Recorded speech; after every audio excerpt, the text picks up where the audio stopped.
ಮಿತ್ರರೇ ನಮಸ್ಕಾರ. ಮಿತ್ರರೇ, ಭಾರತ ಸರ್ಕಾರ ಗ್ಲೋಬಲ್ ಹಂಗರ್ ಇಂಡೆಕ್ಸ್ 2022 ಅನ್ನು ರಿಜೆಕ್ಟ್ ಮಾಡಿದೆ. ನಾವಿದನ್ನು ಒಪ್ಪೋದಿಲ್ಲ ಅಂತ ಹೇಳ್ತಾ ಇದೆ. ಜೊತೆಗೆ ಒಂದಷ್ಟು ಪಾಶ್ಚಿಮಾತ್ಯ NGOಗಳನ್ನು ಕೂಡ ತೀವ್ರವಾಗಿ ವಿರೋಧಿಸ್ತಾ ಇದೆ. ಅವುಗಳ ಬಗ್ಗೆ ಅಸಮಾಧಾನವನ್ನು ವ್ಯಕ್ತಪಡಿಸಿದೆ. ಹಾಗಾದರೆ ಮಿತ್ರರೇ, ಭಾರತ ಸರ್ಕಾರ ಯಾಕೆ ಹೀಗೆ ಮಾಡಿದೆ? ಗ್ಲೋಬಲ್ ಹಂಗರ್ ಇಂಡೆಕ್ಸ್ ಅನ್ನು ಭಾರತ ಯಾಕೆ ವಿರೋಧಿಸಿದೆ, ಯಾಕೆ ಅದನ್ನು ತಿರಸ್ಕರಿಸಿದೆ ಹೀಗಂತ ಕೇಳಿದ್ರೆ, ಈ ಗ್ಲೋಬಲ್ ಹಂಗರ್ ಇಂಡೆಕ್ಸ್ ನಲ್ಲಿ ಭಾರತದ ಸಾಧನೆ ತೀರಾ ಕಳಪೆಯಾಗಿದೆ. ಪಾಕಿಸ್ತಾನ ನಮಗಿಂತ ಮೇಲಿದೆ, ಬಾಂಗ್ಲಾದೇಶ ಮೇಲಿದೆ, ಶ್ರೀಲಂಕಾ ನಮಗಿಂತಲೂ ಮೇಲಿದೆ.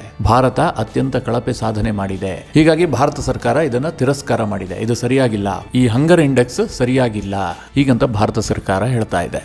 ಮಿತ್ರರೇ, ಹಾಗಾದರೆ ನಿಮಗೊಂದು ಪ್ರಶ್ನೆ ಬರುತ್ತೆ. ನಮಗೆ ವಿರುದ್ಧವಾಗಿದೆ ಎಂದ ತಕ್ಷಣ ಅದನ್ನು ತಿರಸ್ಕರಿಸ್ಬಿಡೋದಾ? ಯಾಕೋಸ್ಕರವಾಗಿ ಭಾರತ ಸರ್ಕಾರ ಗ್ಲೋಬಲ್ ಹಂಗರ್ ಇಂಡೆಕ್ಸ್ ಅನ್ನು ಒಪ್ಕೊಳ್ತಾ ಇಲ್ಲ? ಏನಾದರೂ ವ್ಯಾಲಿಡ್ ರೀಸನ್ ಇದೆಯಾ? ಅಥವಾ ಸುಖ ಸುಮ್ಮನೆ ನಮಗೆ ವಿರುದ್ಧವಾಗಿದೆ ಅಂತ ಇದನ್ನು ತಿರಸ್ಕರಿಸ್ಬಿಡ್ತಾ? ಹೀಗೆ ಅನೇಕ ಪ್ರಶ್ನೆಗಳು ಬರುತ್ತೆ ಅಲ್ವಾ?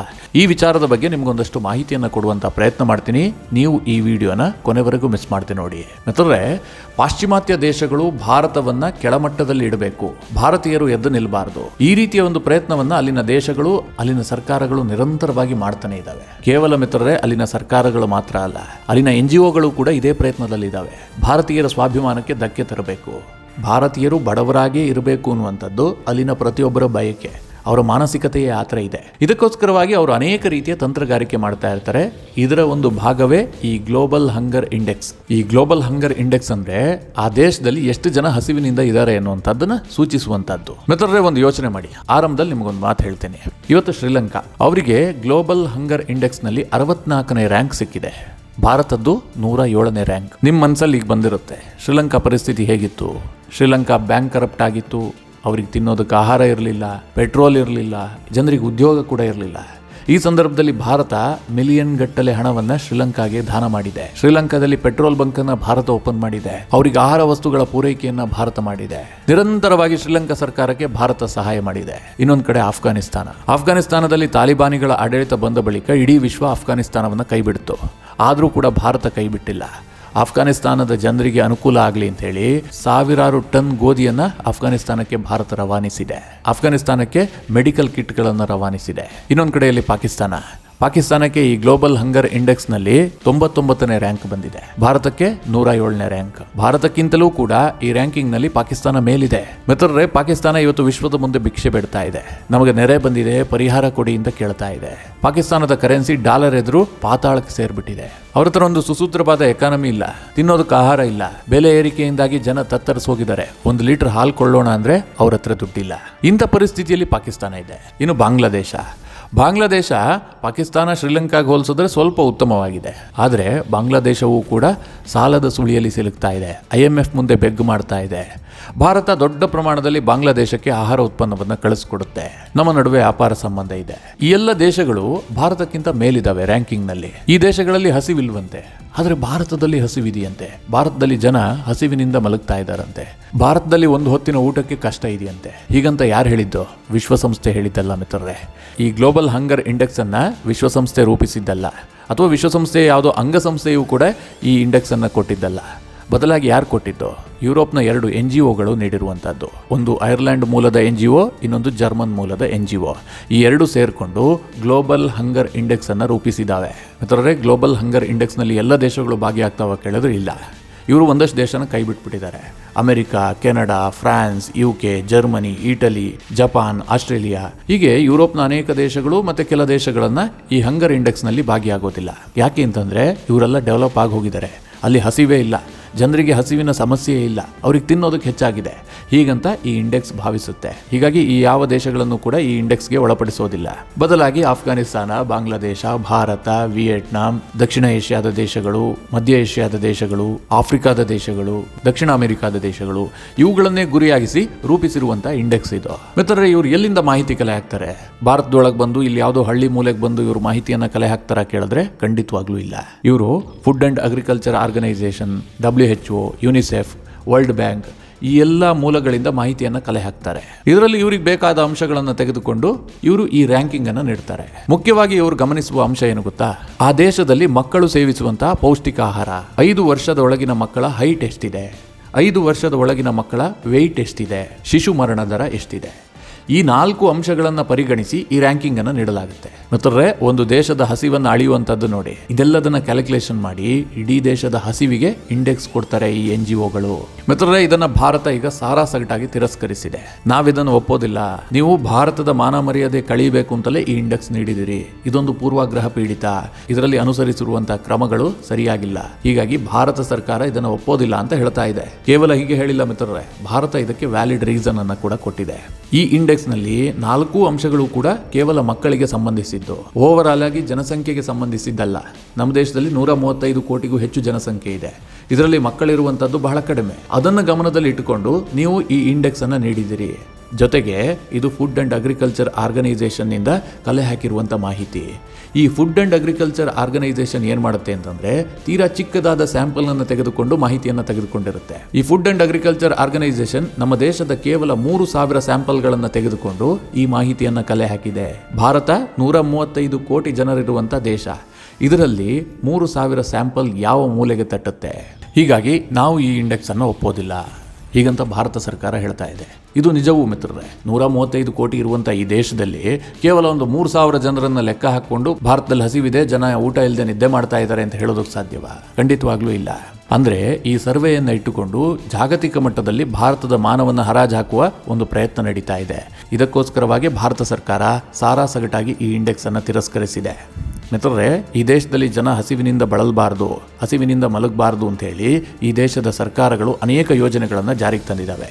ಉದಾಹರಣೆಗೆ ನಮ್ಮ ರಾಜ್ಯದ ಯೋಜನೆಯನ್ನು ಹೇಳೋದಾದ್ರೆ ಅನ್ನಭಾಗ್ಯ. ನಮ್ಮ ರಾಜ್ಯದಲ್ಲಿ ಅನ್ನಭಾಗ್ಯ ಯೋಜನೆಯನ್ನು ತರಲಾಗಿದೆ. ಇನ್ನೊಂದು ಕಡೆಯಲ್ಲಿ ಇಂದಿರಾ ಕ್ಯಾಂಟೀನ್ ವ್ಯವಸ್ಥೆ ಇದೆ. ಜನ ಕಡಿಮೆ ದರದಲ್ಲಿ ಊಟವನ್ನು ಮಾಡಬೇಕು ಅನ್ನುವಂಥ ದೃಷ್ಟಿಯಲ್ಲಿ ಇಂದಿರಾ ಕ್ಯಾಂಟೀನ್ ಯೋಜನೆಯನ್ನು ತರಲಾಗಿದೆ.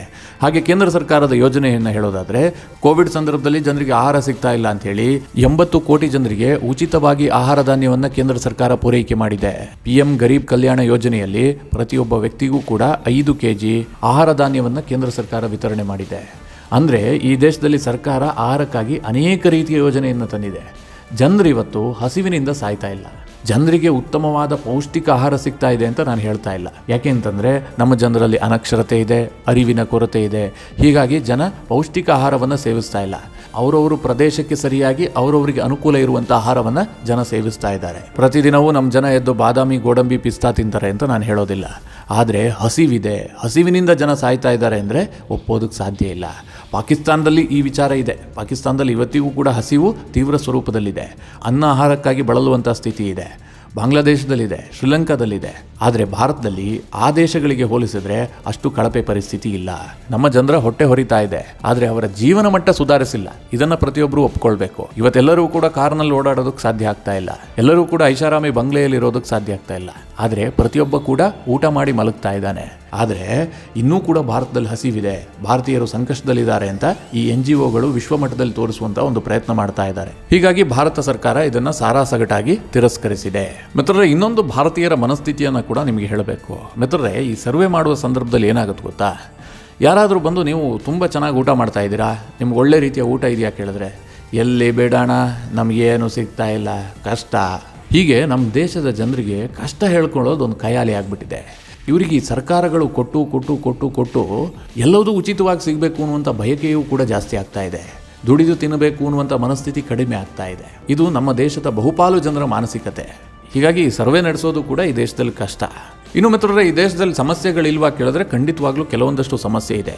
ಈ ದೇಶದ ಬಗ್ಗೆ ವ್ಯಾಖ್ಯಾನ ಮಾಡಬೇಕು ಅಂತಂದರೆ ಇದು ಶ್ರೀಮಂತರಿಂದ ಕೂಡಿದಂತಹ ಬಡ ರಾಷ್ಟ್ರ. ನಮ್ಮ ದೇಶದಲ್ಲಿ 57% ವೆಲ್ತ್ ಅಂದರೆ ಸಂಪತ್ತು ಕೇವಲ 10% ಜನರ ಬಳಿಯಲ್ಲಿದೆ. ಈ 10%ಅಲ್ಲಿ 22% ಸಂಪತ್ತು ಕೇವಲ 1% ಜನರ ಹತ್ರ ಇದೆ. ಅರ್ಥ ಮಾಡ್ಕೊಳ್ಳಿ ಮಿತ್ರರೇ, ಈ ದೇಶದಲ್ಲಿ ಒಟ್ಟು 100 ರೂಪಾಯಿ ಇದೆ ಅಂತಂದರೆ ಅದರಲ್ಲಿ 57 ರೂಪಾಯಿ ಕೇವಲ 10 ಜನರ ಹತ್ರ ಇದೆ. ಉಳಿದ 90 ಜನರಿಗೆ ಸಿಗುವಂಥದ್ದು ಕೇವಲ 43 ರೂಪಾಯಿ. ಈ ರೀತಿಯಾಗಿ ಸಂಪತ್ತಿನ ಹಂಚಿಕೆ ಸರಿಯಾಗಿ ಆಗಿಲ್ಲ. ಇನ್ನು ನಮ್ಮ ಯುವಕರು ದುಡಿಯುವ ಸ್ಥಿತಿ ಯಾವ ರೀತಿಯಾಗಿದೆ ಅಂತಂದರೆ ಅದರಲ್ಲೂ ಕೂಡ ಇನ್ಇಕ್ವಾಲಿಟಿ ಜಾಸ್ತಿ ಇದೆ. ಇವತ್ತು ನಮ್ಮ ದೇಶದ ಅಡಲ್ಟ್ಸ್ ವರ್ಷಕ್ಕೆ ಎಷ್ಟು ದುಡಿತಾರೆ ಅಂತ ಒಂದು ಆವ್ರೇಜ್ ತೆಗೆದುಕೊಂಡ್ರೆ ಭಾರತ ಸರ್ಕಾರದ ಅಂಕಿಅಂಶದ ಪ್ರಕಾರ 2,04,200 ರೂಪಾಯಿ. ಒಬ್ಬ ವಯಸ್ಕ ಪ್ರತಿ ವರ್ಷ 2,04,200 ರೂಪಾಯಿ ದುಡಿತಾನೆ ಎನ್ನುವಂಥ ಅಂಕಿಅಂಶ ಇದೆ. ನೀವು ಕೇಳಬಹುದು, ಇಲ್ಲ ರೀ, ನನಗೆ 1 ಲಕ್ಷನೂ ದುಡಿಯೋದಕ್ಕೆ ಸಾಧ್ಯ ಆಗ್ತಾ ಇಲ್ಲ, ನಾನು ಒಬ್ಬ ವಯಸ್ಕ ಅಂತ. ಹಾಗಿಲ್ಲ ಮಿತ್ರರೇ. ಇದರಲ್ಲಿ ಇನ್ಫೋಸಿಸ್ ಇಂಜಿನಿಯರು ಸೇರಿರ್ತಾನೆ, ಸಾಮಾನ್ಯವಾಗಿ ಗೂಡಂಗಡಿಯಲ್ಲಿ ಕೆಲಸ ಮಾಡೋನು ಸೇರಿರ್ತಾನೆ. ಓವರ್ ಆಗಿ ಆವರೇಜ್ ತೆಗೆದುಕೊಂಡಾಗ ಭಾರತದಲ್ಲಿ ಒಬ್ಬ ಯುವಕ 2,04,200 ರೂಪಾಯಿ ಪ್ರತಿ ವರ್ಷ ದುಡಿತಾನೆ ಎನ್ನುವಂಥ ಆವರೇಜ್ ಅಂಕಿಅಂಶ ಇದೆ. ಮಿತ್ರರೇ, ಭಾರತದಲ್ಲಿ ಸಂಪತ್ತಿನ ಹಂಚಿಕೆ ಸರಿಯಾಗಿ ಆಗಿಲ್ಲ. ಆದರೆ ಇವತ್ತು ಭಾರತದಲ್ಲಿ ಹಸಿವು ಬಹಳಷ್ಟು ಕಡಿಮೆ ಆಗಿದೆ. ನಮ್ಮ ಜನರು ಇವತ್ತು ಹಸಿವಿನಿಂದ ಸಾಯ್ತಾ ಇಲ್ಲ, ಹಸಿವಿನಿಂದ ಬಳಲ್ತಾ ಇಲ್ಲ. ಅವರು ಉತ್ತಮವಾದಂಥ ಸೂರನ್ನು ಹೊಂದಿಲ್ಲದೆ ಇರ್ಬೋದು, ಅವರು ಉತ್ತಮವಾದಂಥ ಜೀವನ ಮಟ್ಟ ಹೊಂದಿಲ್ಲದೆ ಇರ್ಬೋದು, ಆದರೆ ಹೊಟ್ಟೆ ತುಂಬುತ್ತಾ ಇದೆ. ಅದಕ್ಕೇನು ಬೇಕೋ ಅದು ಸಿಗ್ತಾ ಇದೆ. ಜನರಿಗೆ ದಿನಕ್ಕೆ 3 ಹೊತ್ತು ಊಟಕ್ಕೆ ಬೇಕಾಗುವಂಥದ್ದು ಸಿಗ್ತಾ ಇದೆ.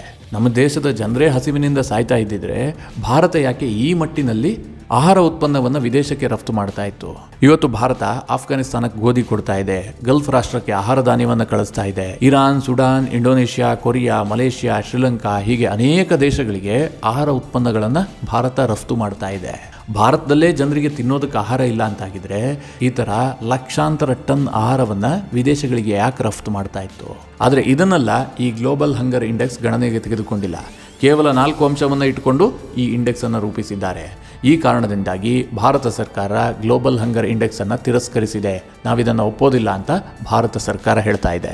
ಈ ಗ್ಲೋಬಲ್ ಹಂಗರ್ ಇಂಡೆಕ್ಸ್ ಬಗ್ಗೆ ನಿಮ್ಮ ಅನಿಸಿಕೆ ಅಭಿಪ್ರಾಯಗಳನ್ನು ಕಮೆಂಟ್ ಮಾಡುವ ಮೂಲಕ ತಿಳಿಸಿ. ನೀವು ಇದನ್ನು ಒಪ್ತೀರಾ? ಭಾರತದಲ್ಲಿ ಈಗಲೂ ಕೂಡ ಹಸಿವಿದೆಯಾ? ಜನ ಹಸಿವಿನಿಂದ ಸಾಯ್ತಾ ಇದ್ದಾರಾ? ನಮ್ಮ ಜನರಿಗೆ ತಿನ್ನೋದಕ್ಕೆ ಆಹಾರದ ಕೊರತೆ ಇದೆಯಾ? ನಿಮಗೇನನ್ಸುತ್ತೆ? ಕಮೆಂಟ್ ಮಾಡುವ ಮೂಲಕ ನೀವು ತಿಳಿಸಿ. ಹಾಗೆ ನಿಮಗೆ ಈ ವಿಡಿಯೋ ಇಷ್ಟವಾದರೆ ಲೈಕ್ ಮಾಡಿ. ಜೊತೆಗೆ ನೀವಿನ್ನೂ ನಿಮ್ಮ ನೆಚ್ಚಿನ ಸಂಸ್ಕಾರ ಸೌರಭ ಯೂಟ್ಯೂಬ್ ಚಾನಲ್ನ ಸಬ್ಸ್ಕ್ರೈಬ್ ಮಾಡಿಲ್ಲ ಅಂತಾದರೆ ಈ ಕೂಡಲೇ ಸಬ್ಸ್ಕ್ರೈಬ್ ಮಾಡಿ. ಮುಂದಿನ ಎಲ್ಲ ಅಪ್ಡೇಟ್ಗಳ ನೋಟಿಫಿಕೇಷನ್ಗಾಗಿ ಬೆಲ್ ಐಕಾನ್ ಒತ್ತಿ.